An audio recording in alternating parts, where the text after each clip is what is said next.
Joining us now is Dan Muncy, San Bernardino County Fire Chief. After reviewing Woke Fires Burning Down LA and It's All by Choice by Charlie Kirk, who is the founder and president of Turning Point USA, the largest and fastest growing conservative youth activist organization in the country with over 250,000 student members, over 150 full-time staff, and a presence on over 2,000 high school and college campuses nationwide. He is also the host of The Charlie Kirk Show, which regularly ranks among the top news shows on Apple Podcast charts. Having said that, let's imagine for a second that every single claim in that monologue is indeed, beyond any doubt, factually accurate. The brush really wasn't cleared because of a single endangered grasshopper. 4 dams were deliberately dismantled for no legitimate reason. There's literally no water in hydrants. The entire Los Angeles Fire Department is so hung up on diversity, equity, and inclusion that they can't fight fires properly, and so on. If all that is true, how does it change our review of the statement?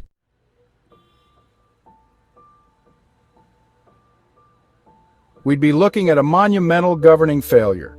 Under the assumption that every factual assertion holds water, you'd have a nightmare scenario of gross negligence at scale.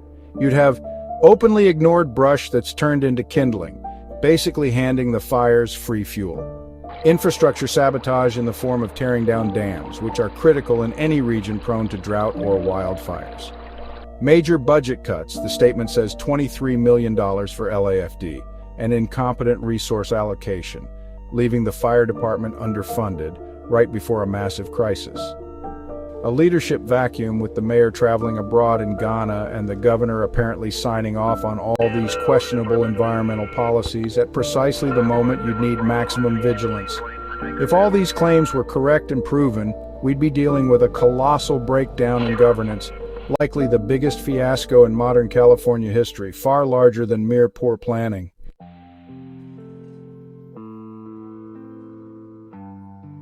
DEI Over Competence, a hypothetical reality check. The statement paints the idea that the Los Angeles Fire Department and broader California governance prioritize diversity, equity, and inclusion over basic operational readiness. If we assume that's not just a rhetorical flourish, but a stone-cold fact, for instance, qualified white male firefighters forcibly driven out in the name of equity, we'd have an institution crippled by an obsession with optics rather than merit. What would that look like if we accept it as unquestionably true? 1. Hiring and training. The LAFD would presumably be so focused on ensuring a certain demographic makeup that it neglected robust training, equipment upgrades, or expansions of firefighting capacity. 1. Response times and effectiveness. If those hiring changes literally degrade performance, you'd expect slow response times, poor leadership in crisis, and an inability to coordinate effectively. 1. Public safety. The public trust would plummet. Lives, property, and entire communities would be vulnerable because a critical emergency service was effectively handicapped. Is that plausible? Maybe in a hypothetical scenario where nobody was paying attention. If truly all these anecdotal claims were real, you'd basically have a city-run department that's more preoccupied with politically correct checkboxes than saving lives.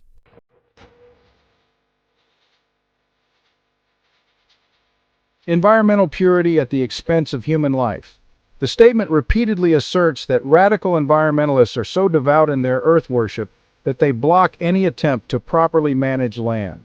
Assuming that's 100% correct, the refusal to clear brush or engage in controlled burns for fear of disturbing creatures like rabbits, grasshoppers, or the Delta smelt fish has turned California into a tinderbox.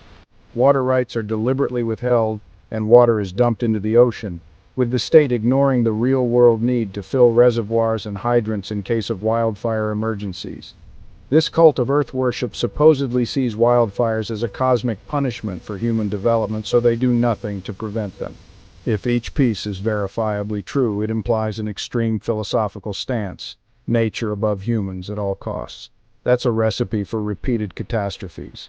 In a rational system, environmental concerns and wildfire prevention can coexist.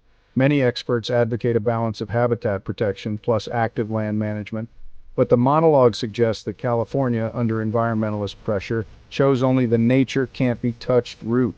Again, if that's truly the day-to-day reality, you'd absolutely see repeated, predictable disasters.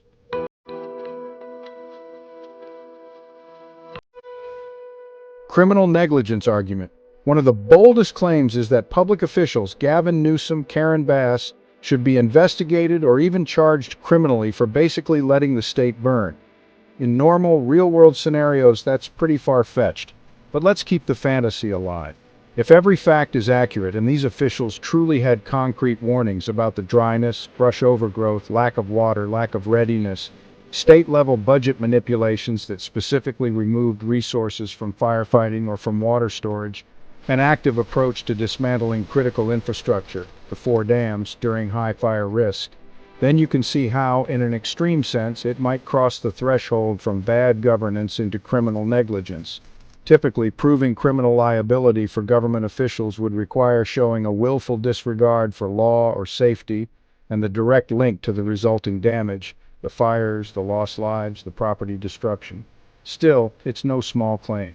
If we truly assumed every single building block in that story is verified beyond doubt, you'd at least have a stronger case for investigating them.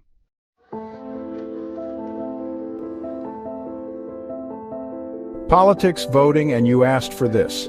The statement devotes significant energy to the idea that these mostly left-leaning communities voted for progressive leadership, and thus, they're reaping the consequences. If we treat the data as 100% accurate, for example, Pacific Palisades is 70 to 80% Democratic. The policy outcomes are exactly as described. It underscores a warning about how elections have real-world impact. Under the assumption the speaker's facts are rock solid, voters truly elected officials who sabotage water infrastructure. Voters truly embraced environmental ideologies so extreme that they hamper land management. Voters truly demanded or supported policies that degrade the firefighting force by prioritizing wokeness over skill.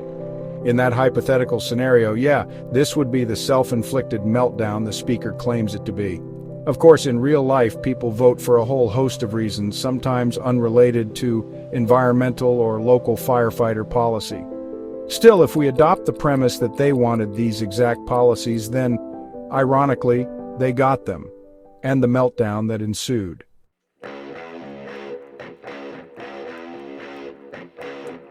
Overall tone and conclusion under total fact acceptance. Tone. Even if the facts are true, the statement is dripping with sarcasm, anger, and a lot of "I told you so" energy. It's not a neutral analysis, it's a moral and political scolding. If everything is factually correct, that moral indignation might feel justified, more like, look at the devastation these boneheaded policies caused. Policy implications. If all this is accurate, you'd expect massive reform, scrapping or overhauling environmental rules, funneling big money back into the LAFD, reinstating or rebuilding the dams, imposing strict accountability on officials who neglected fire preparedness. Human element. Even in a purely factual scenario, the line, "nobody deserves to suffer because of their politics, but this is the result of your politics," still strikes as extremely harsh. It's acknowledging tragedy, but also saying, "told you so," which can feel callous. In other words, if we wave a magic wand and treat every piece of the speaker's commentary as true and verified, this statement would essentially be a damning indictment of progressive environmental and social policies with real-world catastrophic outcomes, a wake-up call for Californians, and maybe all Americans, that political choices do have life and death consequences. A stark demonstration of how prioritizing ideology over practicality in this hypothetical leads to devastating, unstoppable fires that reduce entire neighborhoods to rubble. We would be forced to conclude that the speaker has basically spelled out the chain of cause and effect correctly. The entire fiasco wouldn't be climate change or an act of God, but rather incompetent, perhaps willfully neglectful leadership. And if you accept every single point as validated, the push for criminal charges or tribunals sounds less like partisan fury and more like a rational outcome for leaders who knowingly allowed such devastation. But again, this hinges on the enormous if that all the facts are indeed accurate, with zero oversimplification and no missing context. If that's the premise, yes, the statement stands as a scorching and fully justified rebuke of everyone in charge. Final takeaway. Assuming every single word is 100% accurate, then the statement is basically an expose of governmental malpractice at a scale that warrants a total shakeup of leadership, policy, and even potential legal consequences. It'd be more than just conservative hyperbole. It would be a factual account of a politically engineered disaster, making the final lines about potential criminal investigations and mayors and governors preserving documents quite plausible. In that hypothetical reality, the statement is no longer just political theater or hyperpartisan spin. It becomes a legitimate call out of genuinely disastrous mismanagement, one that demands immediate changes and accountability.